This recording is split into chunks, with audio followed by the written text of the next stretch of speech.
ஆண்டவராகிய இயேசு கிறிஸ்துவின் நாமத்தினாலே அன்பின் வாழ்த்துக்கள். இந்த நாளிலும் ஹெவன்லி கீஸ் என்கிற நிகழ்ச்சிக்கு உங்களை நாங்கள் அன்புடன் வரவேற்கிறோம். இந்த நாளில் வேதத்திலிருந்து ஆதியாகமம் புஸ்தகம் 28ஆம் அதிகாரம் 12ஆம் வசனத்திலே நாம் வாசிக்கும் போது, அங்கே அவன் ஒரு சொப்பனம் கண்டான். இதோ ஒரு ஏணி பூமியிலே வைக்கப்பட்டிருந்தது, அதன் நுனி வானத்தை எட்டியிருந்தது, அதிலே தேவதூதர் ஏறுகிறவர்களும் இறங்குகிறவர்களுமாய் இருந்தார்கள். இந்த வசனத்திலே நாம் தனிமையாய் அந்த இடத்துல இருந்து தகப்பன் வீட்டை விட்டு பிரிந்து எதிர்காலத்தை நோக்கி ஒரு தன்னுடைய ஜீவனுக்காக ஏசாவுக்கு பயந்து ஓடிக்கொண்டிருக்கிற யாக்கோபுக்கு ஆண்டவர் சொப்பனத்திலே ஒரு ஏணியை ஆண்டவர் காட்டுகிறார். அந்த ஏணி நுனி வானத்தை எட்டியிருந்தது.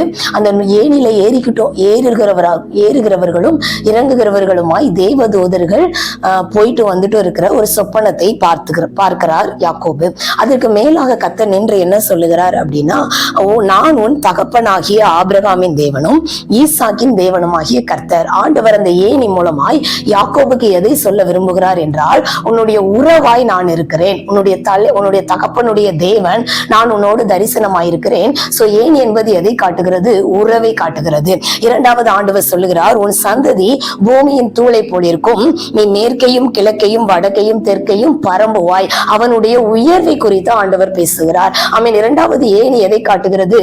நாம் இருக்கிற இடத்தில் இருந்து கர்த்தர் நம்மை வைக்க போகிற அந்த உயரமான ஸ்தலங்களை குறித்து ஆண்டவர் பேசுகிறார். மூன்றாவது ஆண்டவர் 15ஆம் வசனத்திலே சொல்லுகிறார், நான் உன்னோடே கூட இருந்து நீ போகிற இடத்திலெல்லாம் உன்னை காத்து இந்த தேசத்திற்கு உன்னை திரும்பி வர பண்ணுவேன். மூன்றாவது ஏணி எதை காட்டுகிறது?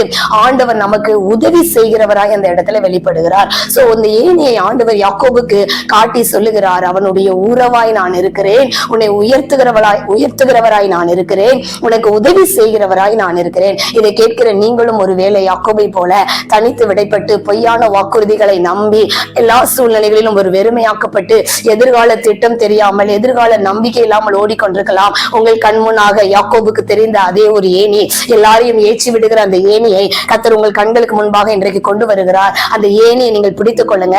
அந்த ஏணி மேல நீங்க ஏற ஆரம்பிங்க. கர்த்தரே உங்களுக்கு உதவி செய்கிறவராய், கர்த்தரே உங்களுக்கு உங்களுடைய உயர்வுக்கு காரணராய், உங்கள் உறவாய், உங்களுக்கு எல்லாமுமாய் இருந்து யாக்கோபை வழி நடத்தி அவனுக்கு சொன்னதை செய்யுமளவும் அவனை விட்டு கைவிடாமல் எல்லா வாக்குத்தத்தங்களையும் நிறைவேற்றின அதே தேவன் உங்களையும் நடத்துவார். கர்த்தர் உங்களை ஆசீர்வதிப்பாராக. God bless you.